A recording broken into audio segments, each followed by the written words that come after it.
أعوذ بالله من الشيطان الرجيم بسم الله الرحمن الرحيم الحمد لله الذي إليه مسائر الخلق وهو واقف الأمر نحمده على عزيم إحسانه علي البرهان ونوامر فضل امتنان حمدا يكون لحقه فزا ولشكره علا وإلى صوابه موجبا ولحسن مزيده مقربا الصلاة والسلام على سيد الأنبياء والمرسلين خاتم النبي شفيع المذنبين راحة للعاشقين والمراد المشتاقين شمس العارفين والسراج الصالحين نبيه مصباح والعلم صاحب الجود والكرم والله عاصمه وجبرائيل خادمه والبراق مرحوم سدرة المنتهى مقامه كعب قوسين محبوب رب المشرقين والمغربين جد الحسن والحسين مولانا ومولاي الثقلين أبا القاسم محمد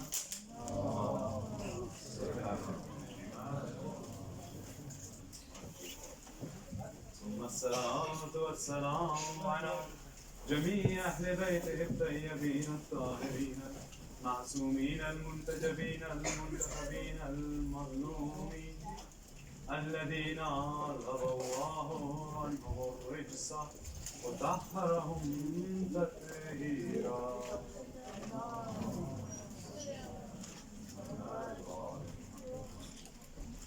ولعنة الدائمة على أعدائهم منكر فضائلهم غاصب حقوقهم ومراتبهم ومنزلتهم ومقامهم من يومنا هذا إلى قيام يوم الدين أما بعد فقد قال الله الحكيم في قرآنه الكريم وهو أصدق القائلين قوله الحق بسم الله الرحمن الرحيم لا تقنطوا من رحمة الله صدق الله العلي العظيم صلوات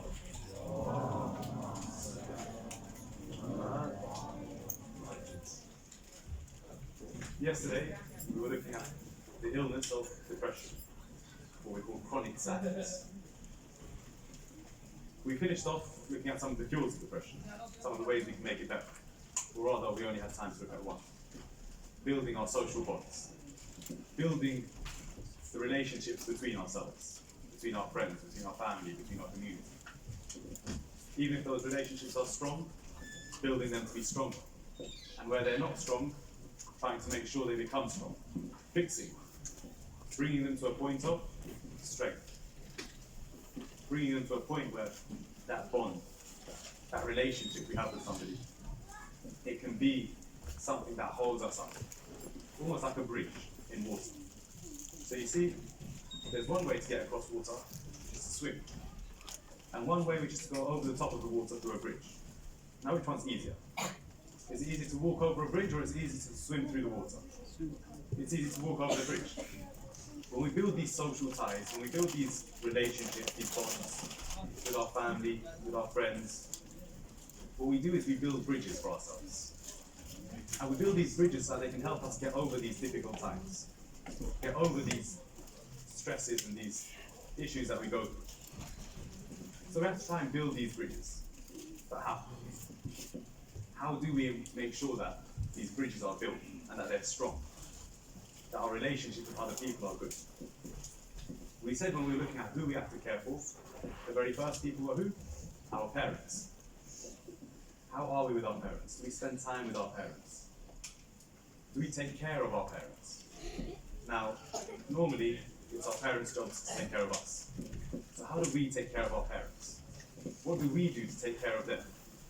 We said in the past few days, a smile, sitting with your parents, talking to them, spending time with your parents. When we think about what our parents do for us, we can't count the number of blessings. We can't count the different things that our parents do for us, the different ways they take care of us. And I can sit here and I can talk to you about everything that your parents do, but until you actually think about it, until you actually talk to your parents, until you actually spend time with them, you don't realize how lucky you are to have them. You don't realize how lucky you are to have somebody who takes care of you, somebody who loves you unconditionally. And it's very unfortunate that a lot of people,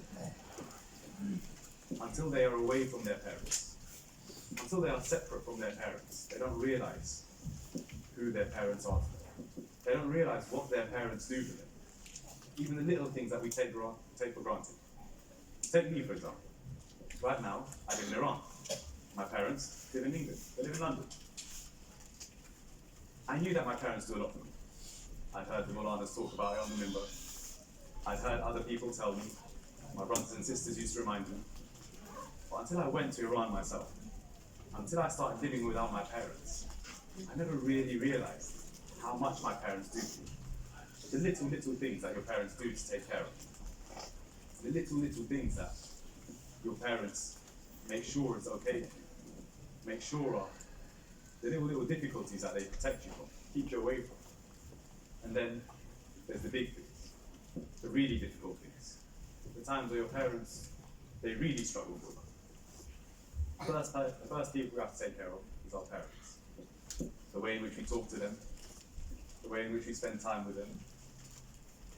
Somebody came to me, I believe it was after my Ashra last year in Hounslow.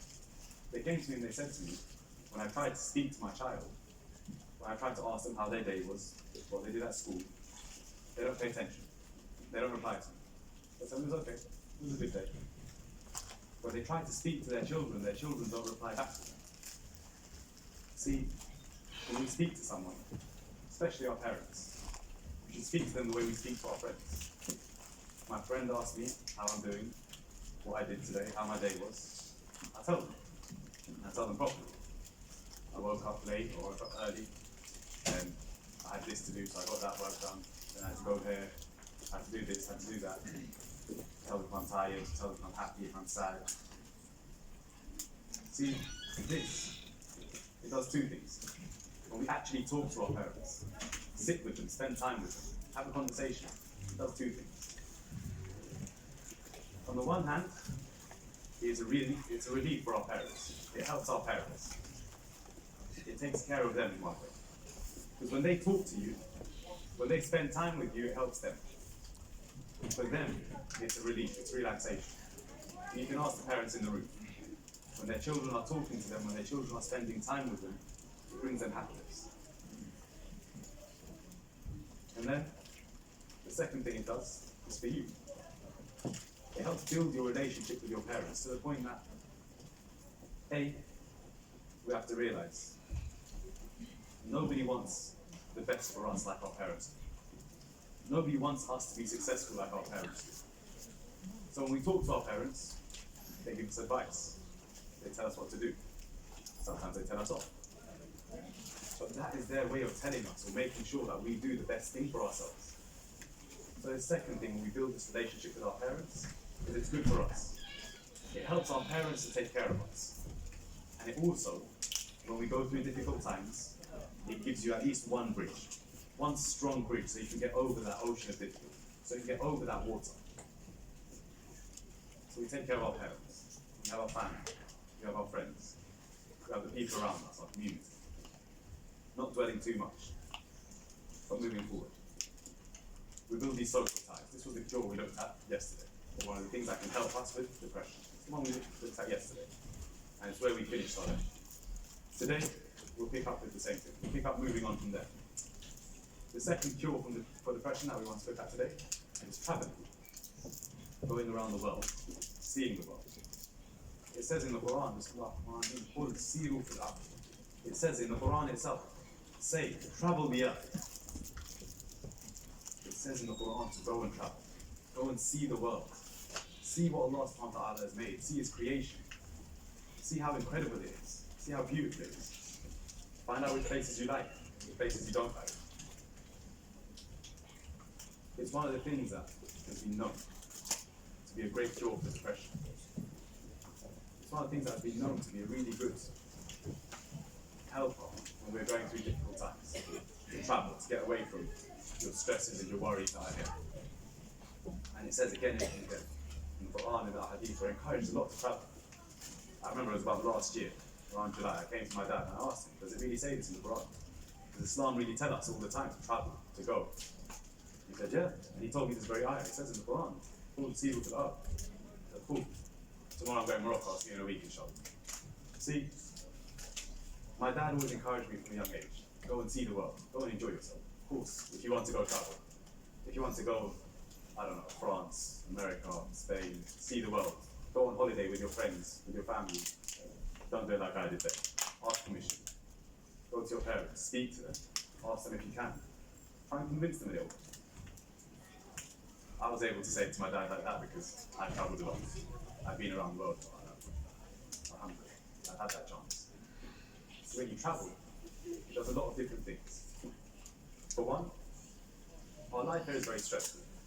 We were talking yesterday about this thing called workaholism, where we spend too much time working, where we focus too much on our career. Of course, we should focus on our career, but when it starts to have an effect on the rest of our life, on our social life, on our leisure time, this workaholism.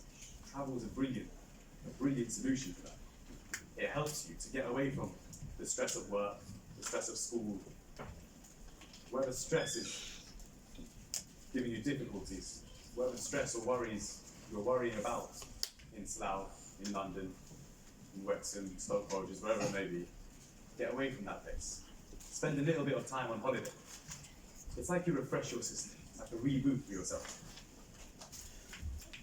And see, as I mentioned this, I should mention, a lot of people, they find that when they go to travel, they are able to get away from their depression. But then when they come back, that depression, those worries, those stresses, they all start to come back again. So the travel was only a temporary fix. It was only a small cure for a little while of time while you were gone. See, there's two ways to look at travel. There's two ways to look at holiday. One way is to look at it as an escape from all the worries and the stresses that are in Slough, that are at home.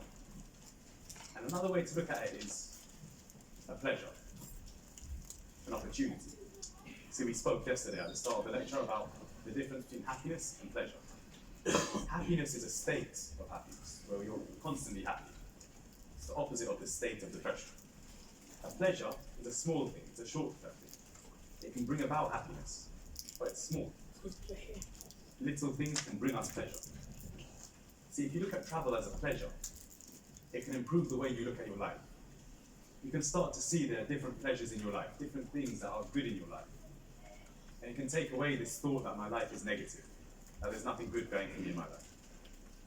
But if you look at it as an escape, if you look at it as I'm going away from all my troubles, I'm going away from all my stresses and my worries, when you get on a flight coming back to London, coming back to Heathrow, coming back to Gatwick, Stansted, wherever you might be going, that's a flight right back into your troubles.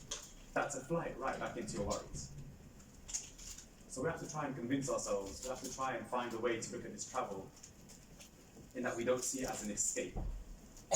Rather, we see it as a pleasure. We see it as a happy thing, a good thing. A little thing in my life that is good, that I can enjoy. A little thing in my life that I like. This is travel. And now, we'll look at just one last cure for depression before we move on to isolation. Going on time. And this is a very important one. This one focuses mainly on depression that comes as a result of stress. And it's a very good way of dealing with stress. Now see, when we say we go through difficult times, what do a lot of people tell us to do? They say to you, have sabr, have patience. Now see, there's two concepts which seem like they're opposites. One is sabr, patience, and the other is what we call shukr, thankfulness. And they seem like they're opposites. Why? When do we do sabr? When do we have patience? When we're going through a difficult time. When we're going through something stressful or something tough. But when do we do shukr? When should we show ourselves to be happy? When do we thank Allah subhanahu wa ta'ala? Or thank the people around us? When we're going through something good. When something good happens to us. When we receive something positive. So it would seem that these two are opposite. Sabr is for difficulty and shukr is for happiness. But again, as we've looked at over the course of this lecture series, the important thing is our outlook, how we look at different things. The way we'll look at sabr and shukr today is that rather than being opposites, they're almost linked. It's like a step to another. First comes sabr, then comes shukr. See, the way we look at our life, the way we look at the things that we go through, this can define whether we look at something with sabr or whether we deal with it with shukr. I'll give you two examples. When Prophet Ibrahim was told to sacrifice his son, he did sabr. When Imam Ali alayhi salam, on the night of Mi'raj, was told to lie down in the bed of Prophet Muhammad, on the night of Hijrah, was told to lie down on the bed of Prophet Muhammad, he did shukr. What was Allah asking these two? He was asking Prophet Ibrahim to sacrifice his son. He was asking Imam Ali alayhi salam to sacrifice himself. Allah told them both to make a sacrifice. For Prophet Ibrahim, he had patience. He kept on repeating to Allah subhanahu wa ta'ala, "Oh Allah, give me the patience so that I may go through with this." Imam Ali alayhi salam, on the other hand, he was thanking Allah subhanahu wa ta'ala. He was doing shukr. So what's the difference? See, for Prophet Ibrahim, when Allah subhanahu wa ta'ala tells him to sacrifice his son, for him Allah subhanahu wa ta'ala is testing him. He is saying to him, let's see if really you value Islam, you value your religion, or rather at that time you value Allah subhanahu wa ta'ala. You say Islam came after that time of Muhammad. Let's see if you value Allah subhanahu wa ta'ala more than you value your son. Who's more important to Prophet Ibrahim? His religion, his Lord, or his son? Of course, Prophet Ibrahim, he's a prophet. He chose Allah subhanahu wa ta'ala. He went to sacrifice his son. On the other hand, Imam Ali alayhi salam. See, the way of thinking here is different. The outlook is different. Imam Ali alayhi salam, he knows. If Allah subhanahu wa ta'ala is telling him to lie in that bed in order to protect the life of Prophet Muhammad sallallahu alayhi wa sallam,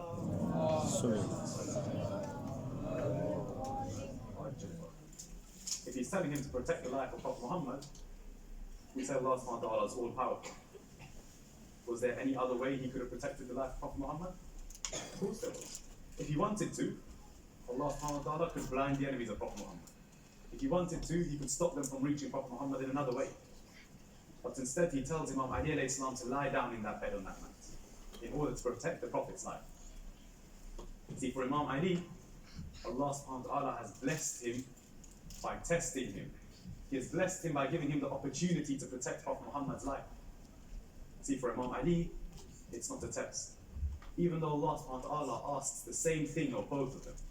He asked Prophet Ibrahim to make a sacrifice. He asked Imam Ali to make a sacrifice. For Prophet Ibrahim, it is a test. For Imam Ali alayhi salam, it is a blessing. He thanks Allah subhanahu wa ta'ala for giving him the opportunity to show himself, to show his love for Allah subhanahu wa ta'ala, his love for the Prophet, his love for the religion of Islam. On the other hand, Prophet Ibrahim, he sees this as Allah subhanahu wa ta'ala testing him. He sees this as Allah subhanahu wa ta'ala checking to see whether or not he is truly loyal to his religion, loyal to his Lord. See, here what we look at is the outlook. The way we look at the difficulties we go through. The way we look at the struggles that we have.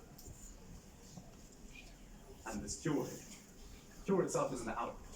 It can be very, very difficult to change our outlook on something, the way we see something. But the cure here, and the very important one that we have to look at, it's something you hear again and again, but today I want to actually focus on what we mean by it. We say to gain knowledge, learn. But what do we need to learn about? In order to turn that sabr into shukr, what do we learn about? First, we have to learn about our own power. Am I strong enough to be patient?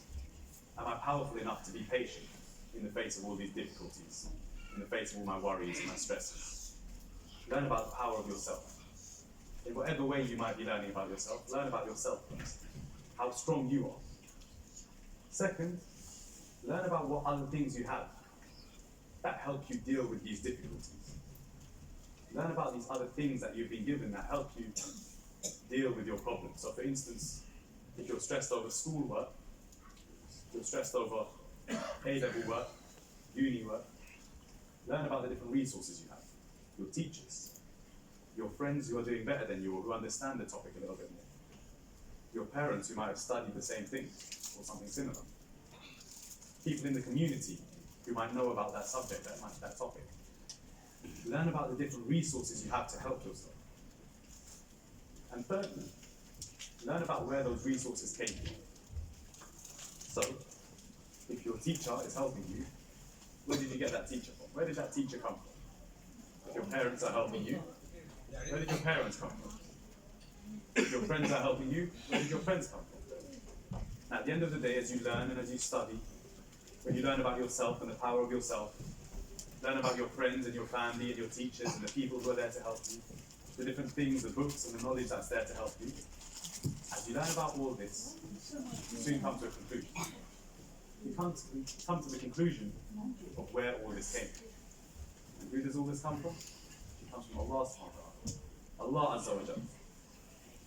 And then when you realize that Allah subhanahu wa ta'ala is on your side, and this is a very important thing to know, when you realize that Allah subhanahu wa ta'ala has given you all these different things, all these different resources, these different people, these different tools, these different books, when you realize that Allah subhanahu wa ta'ala has given you all this, you realize Allah subhanahu wa ta'ala is helping you. Allah subhanahu wa ta'ala is on my side.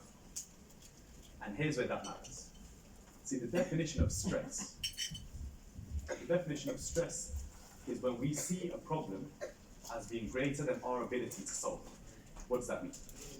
So if I have a problem, if I have an issue, and I think this problem, this issue, is too big for me to fix. This problem is too difficult for me to handle. The feeling that we have when we think that, this thought is what we call stress. Now when we realize that Allah subhanahu wa ta'ala is helping us, that we have Allah subhanahu wa ta'ala on our side, what's bigger than Allah subhanahu wa ta'ala? What's greater than Allah subhanahu wa ta'ala? What problem is there that He can't handle? When we realize this, when we learn this, when we understand this, we realize that when I have the greatest force in the world on my side, there's no problem that can defeat me. There's no struggle that can defeat me. There's nothing that can come in my way. So this definition of stress, when we feel like a problem is too big for me to handle, when we realize that it's not just me handling it, it's not just me trying to take care of this problem, not just me working on this issue, but instead with me I have Allah subhanahu wa ta'ala, the greatest force, the greatest power in all the world. Then we realize that no problem can cause me an issue, or no problem can defeat me. I might be struggling with it right now, it might be difficult right now, but I will see the other side of this problem. I will see the good after this. And we hear it again and again. It says in many du'as, it says, after difficulty comes ease. After difficulty comes ease. When we remember Allah subhanahu wa ta'ala is with us, I'm not tackling these problems alone. Then we can see that ease will come after the difficulty. It might be difficult right now, but at some point, I will see ease. And again, it's very easy for me to sit here and say this. It's easy for you to sit there and listen to it. But until you actually go through that process, learning about what Allah subhanahu wa ta'ala has given you, learning about yourself, the power of sabr, the way to have patience, how you can deal with these different issues. Until you actually go through it, convince your heart that you have Allah subhanahu wa ta'ala with you, this problem won't fix itself. Just listening to it or just talking about it, it can't help just on its own until you truly believe it. Believe with your heart. So take time to learn about who you are, how strong you are, how powerful you are. And then take time to learn about different ways that you can help yourself or that other people and other things can help. Recite aloud salawat ala Muhammad wa ala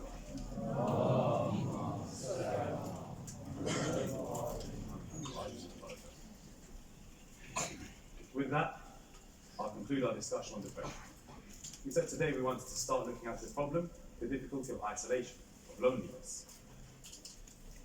Now see, it's a weird thing, loneliness, isolation.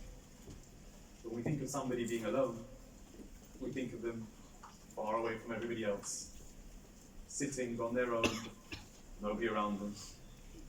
They might be sitting in darkness. But see, loneliness is a very tricky problem. It's very different to that. And I've said it before.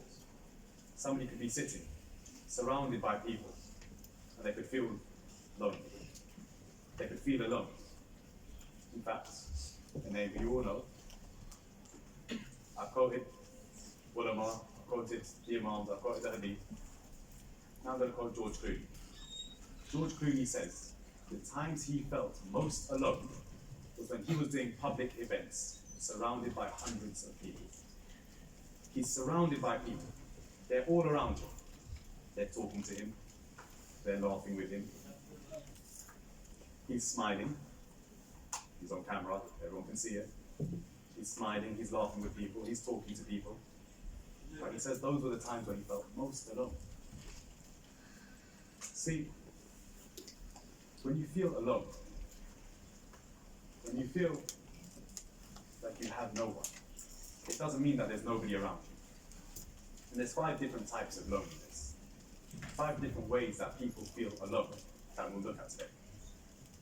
The very first is what we call individual loneliness, which is where you are actually alone. Which is where you're not with people around you.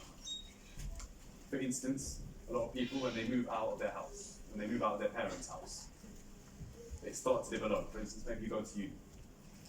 You're living in university accommodation, you have your room, shared kitchen maybe, you have your room, you spend your time alone, just with yourself. A lot of people say that at that point they feel loneliness. Why? Because they are alone. They are separate from the people around them.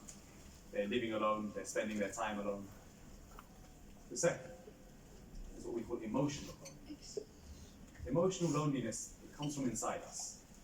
It's often not linked to our environment, the things that are around us. It often comes from inside. And this comes when we struggle to develop a bond with those around us.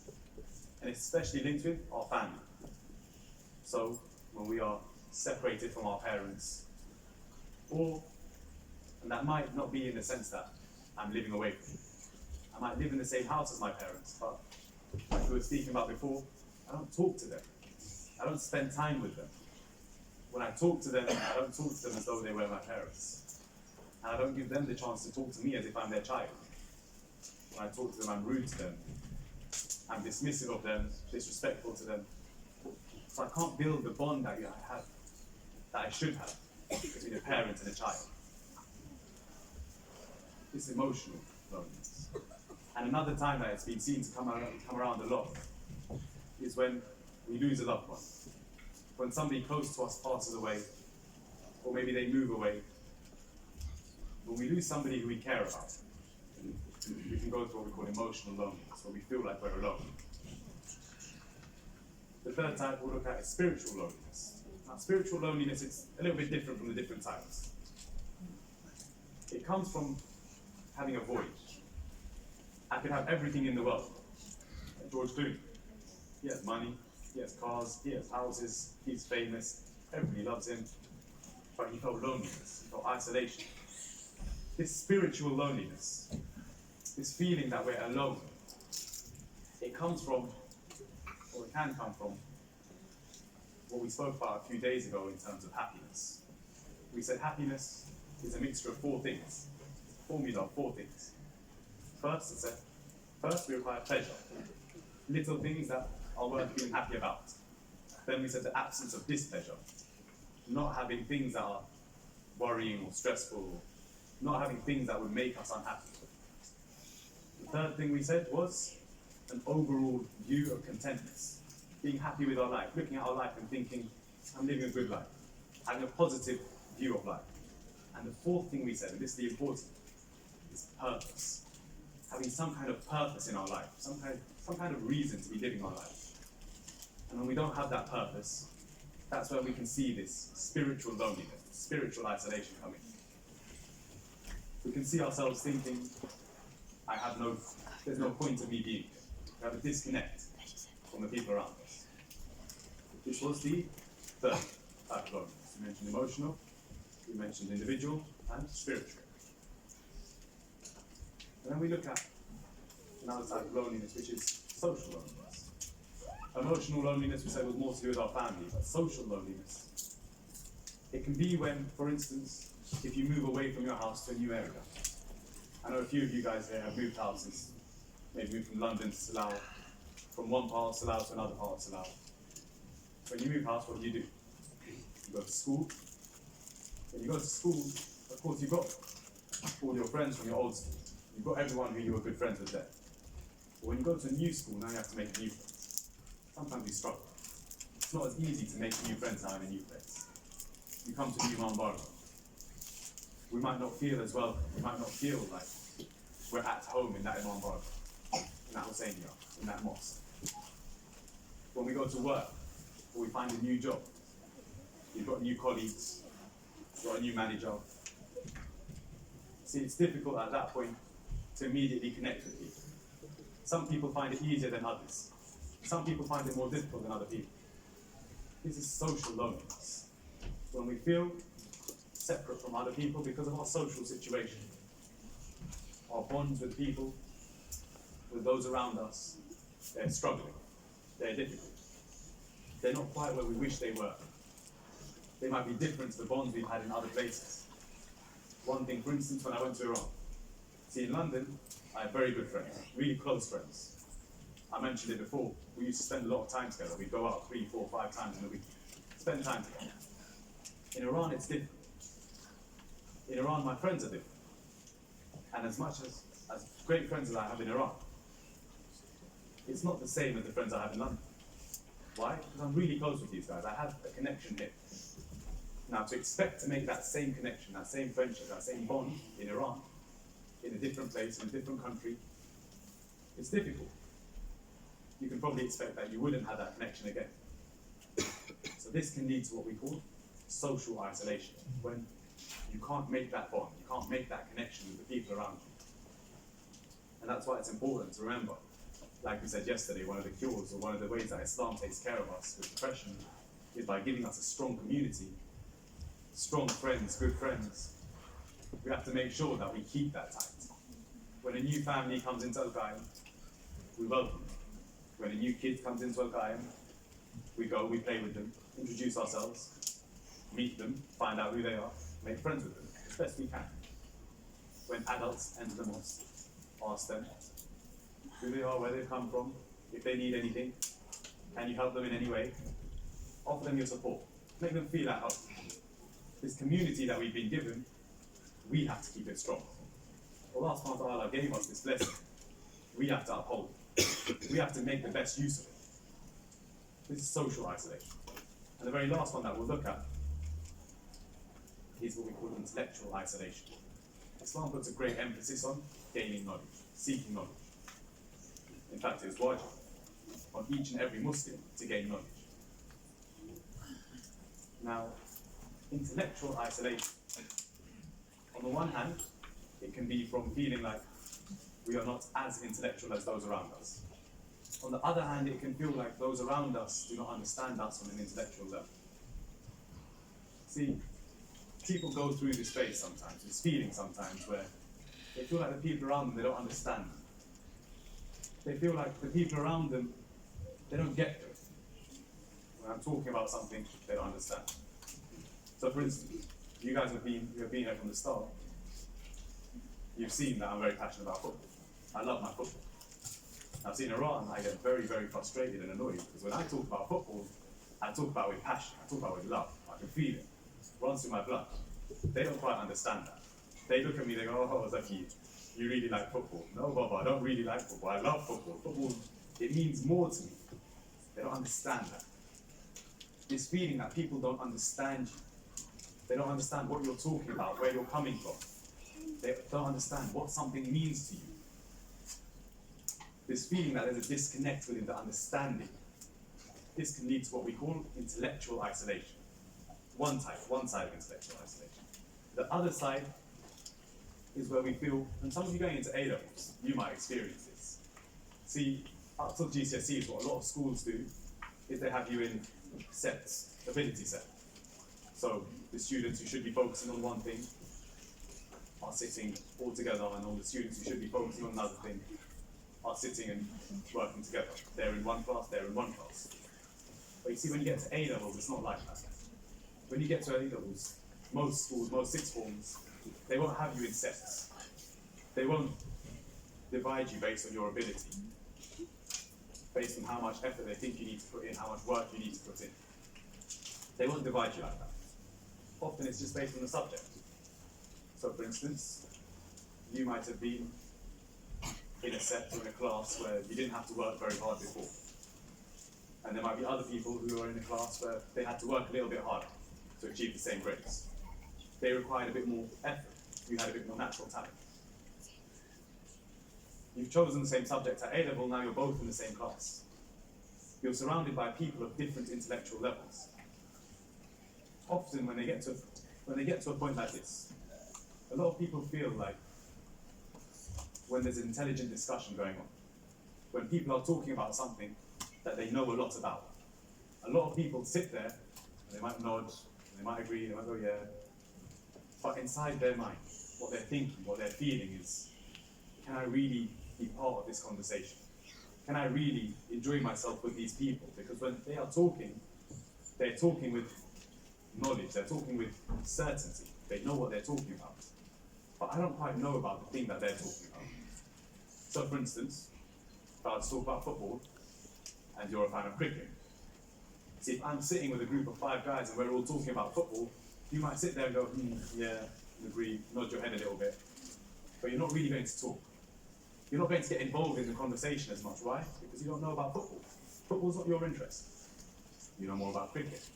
If the conversation was about cricket, you'd be talking, you'd be enjoying yourself, but it's not.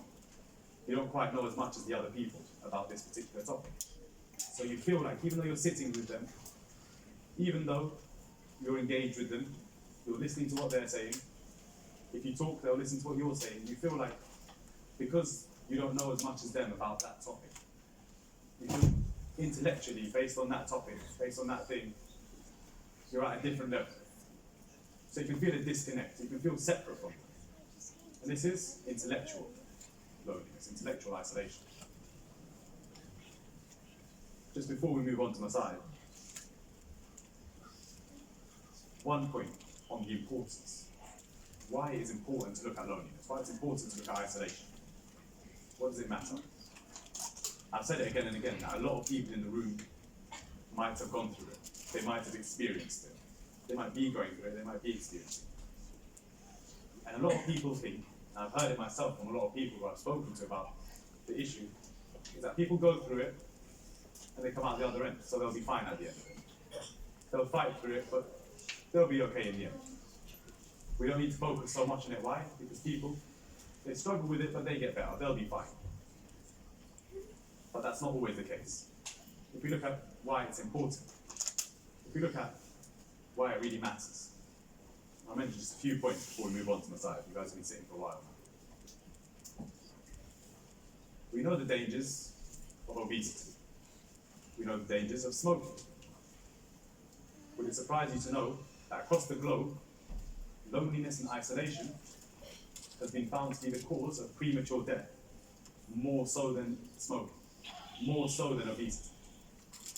Every year, loneliness and isolation takes more lives than smoking. It takes more lives than obesity. So if you think that smoking is dangerous and we should focus on smoking, if you think that obesity is dangerous and we should focus on our health, then just remember, loneliness is even more dangerous. Loneliness takes the lives of even more people. Another fact. One of the biggest causes of suicide, in fact the largest cause of suicide, when somebody takes their own life, is loneliness, it's isolation. That's not to say that everybody who commits suicide is lonely. That's not to say everybody who commits suicide, who is lonely, commits suicide. But it's one of the biggest causes, in fact the biggest cause of suicide. It leads to suicide. It leads to people taking their lives, and we've said it before and I'll say it again. These are all numbers. But it's our job to make sure that our friends, our family, our community don't just turn into another number. They don't turn into another statistic. We have to take care of our lives. We have to take care of ourselves. That's why it's important to look at these things. And if you look at it from a physical point of view, the physical aspect, you look at your body, loneliness is proven to have an effect on our physical self, on our physical body. There was a study done by UCLA in America. There was a study done by UCLA which found something interesting. It said that there's two types of threats to the body that our immune system protects us from. One is bacteria, and the other is viruses, viral threats. They said that when somebody suffers from loneliness and isolation, what happens is they start seeing lots of things around them as threats. Things that aren't threats start looking like threats to them. And as a result of this, the immune system, it starts to focus more on bacterial threats, on bacteria. But then it starts to neglect viruses, viral threats. That makes you more prone to becoming ill from a virus. That makes you more prone to becoming ill from these viral threats. And this is the effect of isolation. Isolation is something which deals with our mind, with our feelings, with our thoughts. And has effect on our body. It can cause us to lose sleep, as we've just seen. It can cause our immune system to weaken. These are problems we do need to look at for ourselves, for our parents, for our children, for our family, our brothers, our sisters, our friends. Take really good care of your friends. They really are blessings. And the community around you. So you don't have to be very close to a person to ask them if they're doing okay.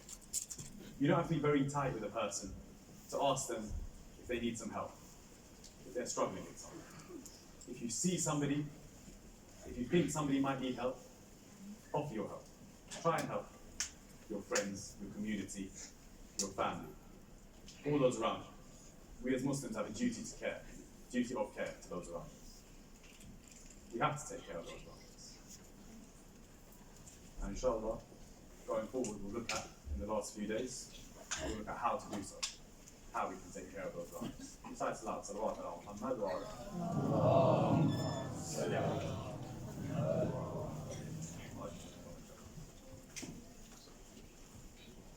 Tonight, we will see the cradle of Ali Asghar.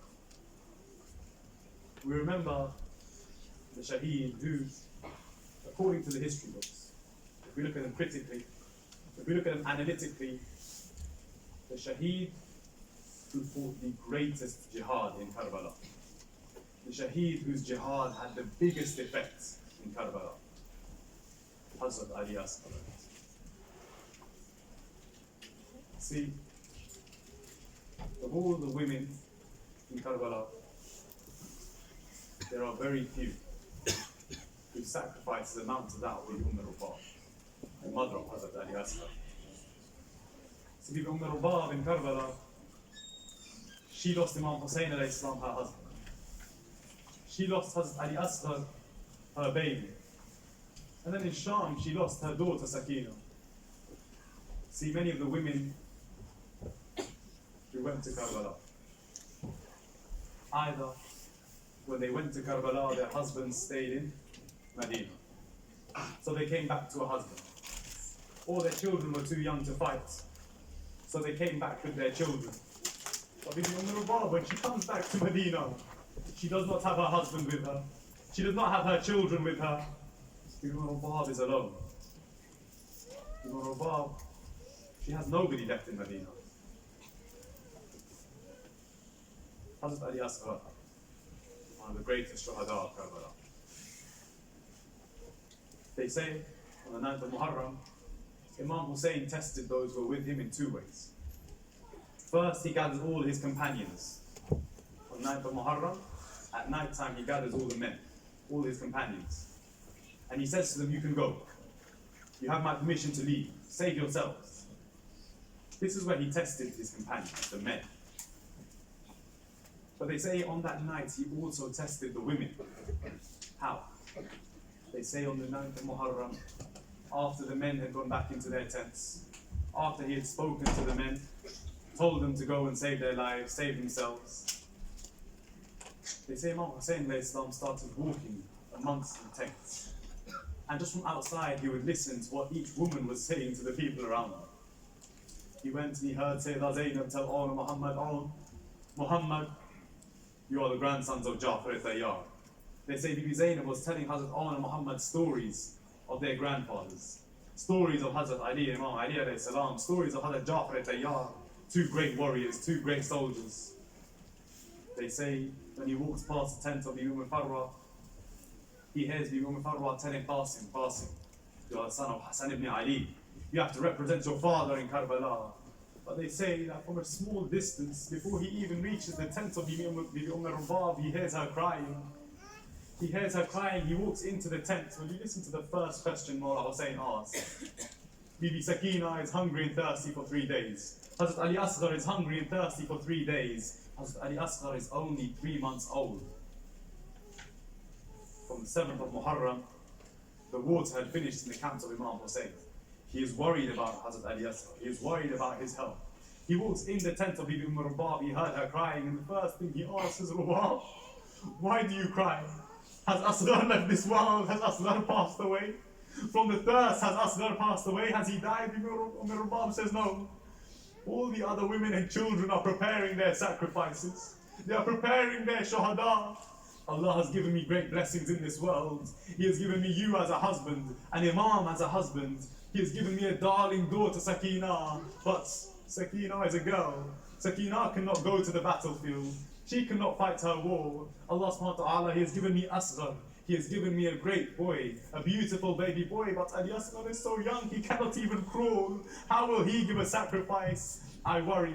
She says, I worry that on the day of judgment, when Bibi Zainab goes to Bibi Fatima, she will take on Muhammad. When Bibi Farwa sees Bibi Fatima, she will have beside her Hazrat Qasim. But when I go to see Sayyida Zahra, who will be with me? Who will I take as my sacrifice for her son Hussein? Imam Hussein says on the Rabab, do not worry. Asghar will give his life. Sakina will give her life. He says Asghar will fight a battle that Karbala will not see ever again. That Karbala has not seen till today. The day of Ashura arrives. One by one, the companions of Imam Hussein go and give their life. Hur gives his life. John gives his life. Habib ibn Mazahir gives his life. Then one by one, the family of Imam Hussein start giving their lives. On and Muhammad go, Qasim goes, Abbas goes, Ali Akbar goes. Now Imam Hussein has no one. Now Imam Hussein is alone. It is time for Zuhr. Imam Hussein walks out. He has prayed his namaz. The companions have given their lives. No one is left. Imam Hussein walks out towards the battlefield. They say he walks on top of a hill, a high point in Karbala, and he calls out, Hal min nasirin yansuruna. In all the world, is there anyone to help the family of Rasulullah? Is there anybody left to save the grandson of Rasulullah? At this point, they say Imam Hussein hears a crying coming from his own tent. He turns, he rushes to the tent of Sayyida Zainab, and what does he say? He says, Zainab. He says, Zainab, your Hussein is still alive. Why have you begun crying? Why are your tears running while Hussein is still alive?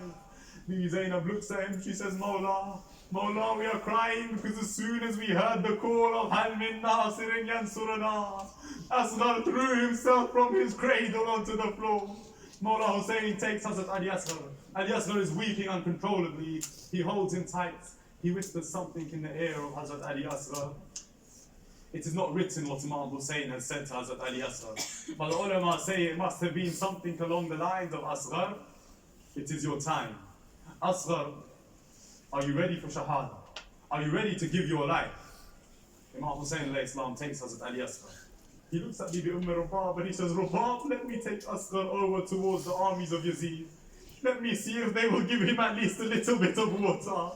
Imam Hussein takes Hazrat Ali Asghar. He looks at Bibi Rabab. He says, Rabab, according to one narration, he says, Rabab, just know that as I take Asghar out towards the battlefield, there is no guarantee that he will come back.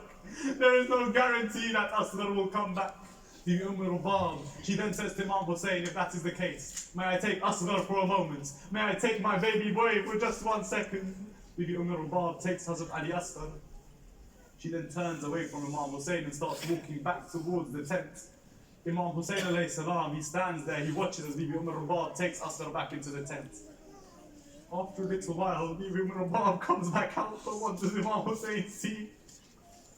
Bibi Rabab has changed Asghar's clothes. He is wearing a new kurta. His hair is combed.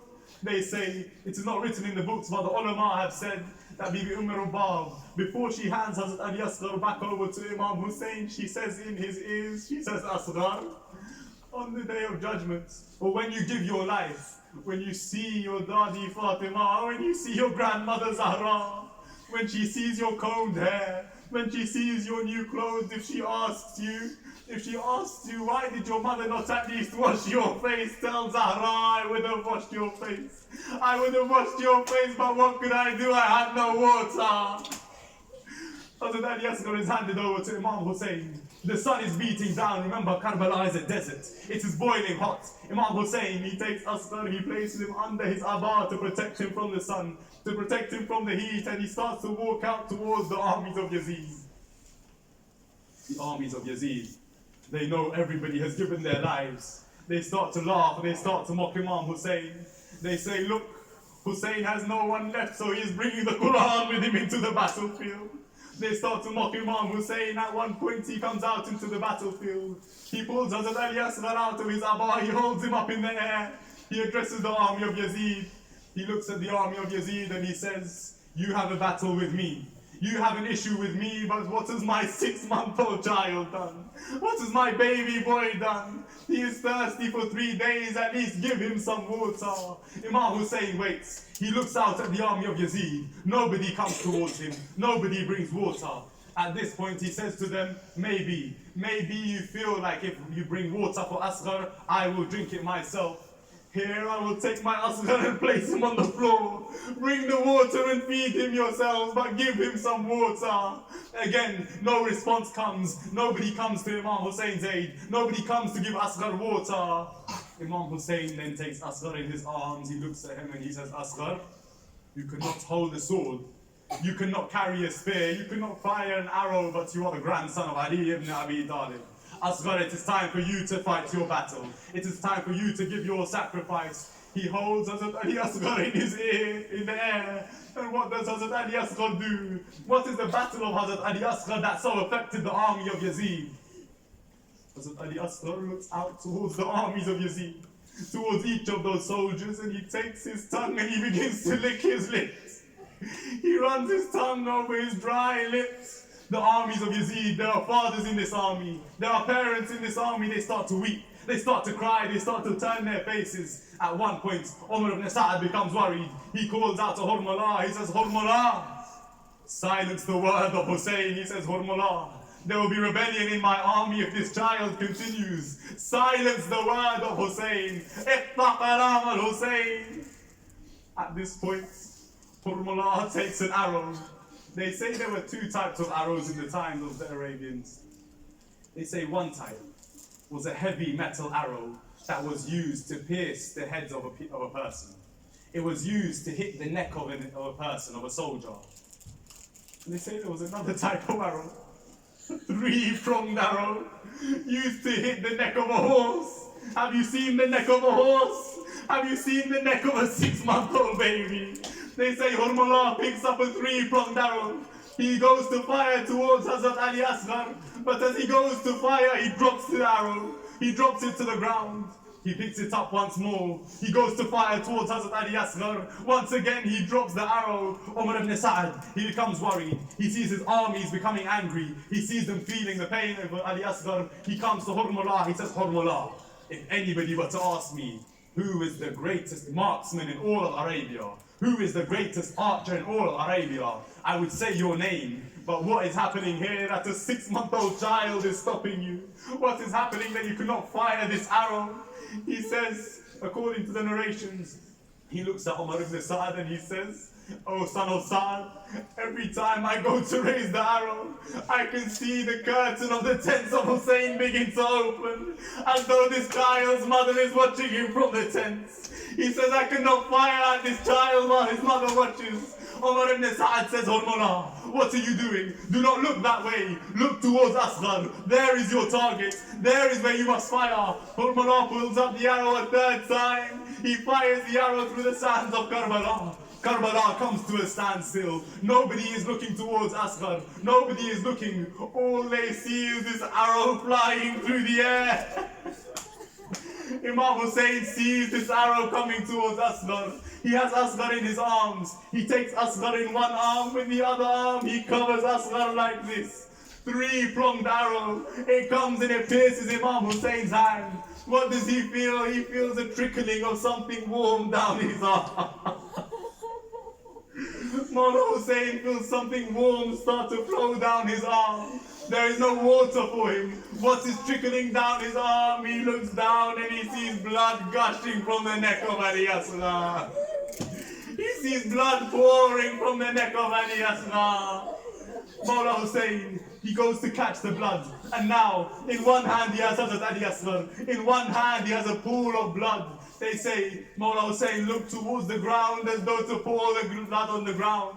They say as he did this, a voice was heard throughout Karbala, Hussein. Do not let the blood of Ali Asghar come to the floor. Do not let it touch the sands of Karbala. Ba Khuda, not another crop will grow from this sand. They say Imam Hussein, he looks up towards the skies. He looks up towards the skies as though he wishes to throw the blood of Hazrat Ali Asghar towards the skies. They say at this point a voice is heard from the heavens. A voice cries out, Hussein, if this blood comes towards the sky, not a drop of rain will fall from the sky again.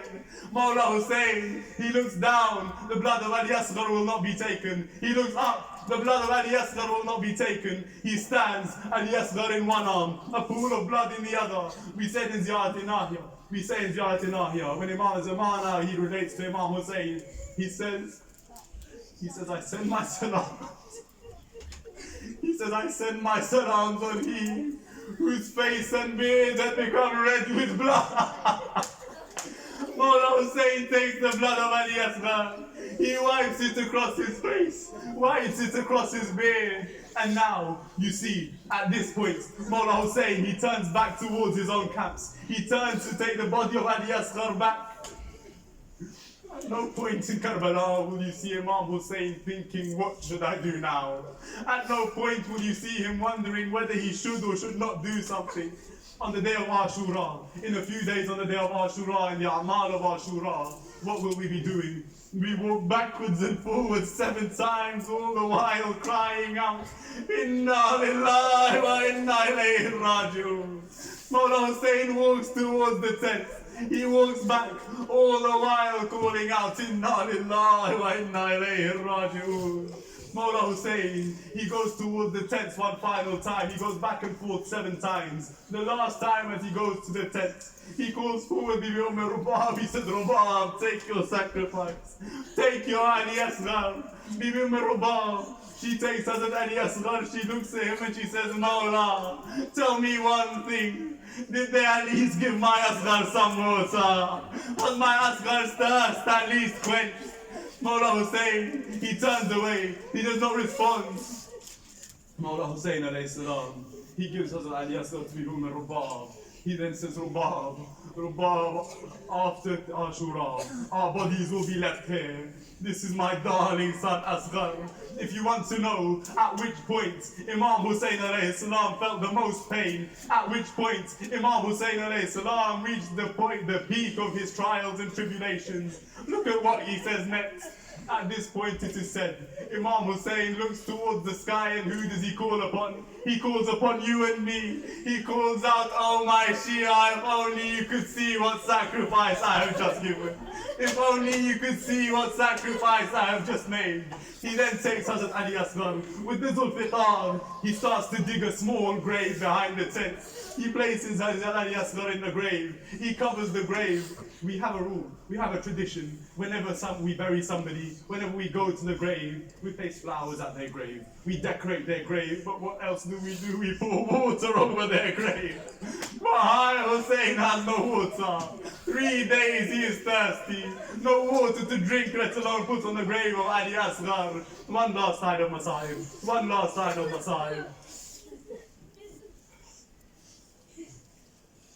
On the 11th of Muharram, or rather, on Sham al-Ghariba, it is said that at some point, the women and the children were given water to drink. They say that Sayyidah Zainab comes to Bibi Sakina and she says, Sakina, take the water. drink some water. Bibi Sakina looks at Bibi Zainab and she says, Auntie Zainab, you are thirsty. My mother is thirsty. Bibi Farwa, Bibi Kulsum, Bibi Rabab, they are all thirsty. Why me? Bibi Zainab says to Sakina, Sakina, you are the youngest, you take this water. They say at this point, Bibi Sakina turns around. She starts walking towards the battlefield. Bibi Zainab says, Sakina, where are you going? Sakina, what do you wish to do? She turns around, she says, Auntie Zainab, if I am the youngest, if we are giving water to the youngest, and the youngest is still thirsty, Auntie Zainab, Ali Asghar has not had water yet. Ali Asghar is still thirsty. I'll take you one last line, one last line. On the 11th of Muharram, the women and the children were mounted on their horses. The spears had their heads mounted upon them. As the armies of Yazid were talking amongst themselves, somebody said, Hurmara calls out, he says, no, there is a head missing. There is a head of one shaheed missing. I killed Hazrat Ali Asghar. I took the life of Hussein's 6-month-old child. Where is that head? Where is that trophy of mine? The armies of Yazid, they look around. They do not see Hazrat Ali Asghar upon the spears. So what do? They take their spears and they start stabbing the ground of Karbala. They start stabbing the ground of Karbala, thinking maybe we can find Asghar. At one point, one of the Malus stabs into the ground. He feels something on his spear. As he pulls it out, it is not the head of Ali Asghar, but his whole body upon the spear. ألا لعنة الله على قوم الظالمين فسيعلم الذين ظلموا أي منقلب ينقلبون.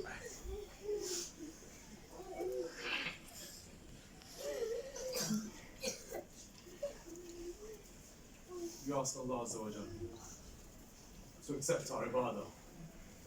We ask Allah Azza wa Jal for all those Muslimin, Muslimat, Mu'mineen, Mu'minat around the world who may be struggling, to ease them of their struggles, of their problems. We ask Allah Azza wa Jal to grant us all the opportunity to one day go and see the Rawza of Imam Hussein alayhi salam in Karbala. We ask him to grant us all the opportunity to go to the Holy Kaaba and perform our Hajj. We ask Allah subhanahu wa ta'ala to hasten the reappearance of the Imam of our time. Sallu ala Muhammad wa ala Muhammad.